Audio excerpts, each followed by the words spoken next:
নমস্কার বন্ধুরা, আশা করি আপনারা সকলে সুস্থ আছেন। আজ আমি একটি হাঁটুর ব্যথার জন্য এক্সারসাইজ দেখাবো। প্রথমে আমাদের পা লম্বা করে বসতে হবে, আর তারপরে হাত দুটো কোমরের দুপাশে এইভাবে রাখতে হবে।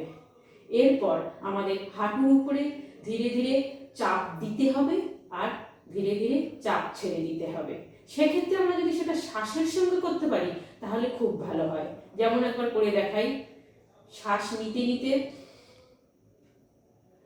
হাঁটুর উপরে চাপ দিতে হবে, আবার শ্বাস ছাড়তে ছাড়তে হাঁটুকে চাপ মুক্ত করতে হবে।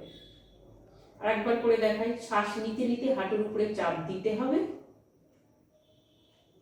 আবার শ্বাস ছাড়তে ছাড়তে হাঁটুর উপরে চাপ মুক্ত করতে হবে, অর্থাৎ আকুঞ্চন প্রসারণ।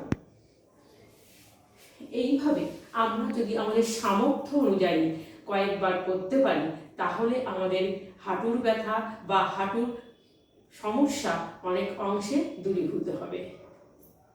নমস্কার।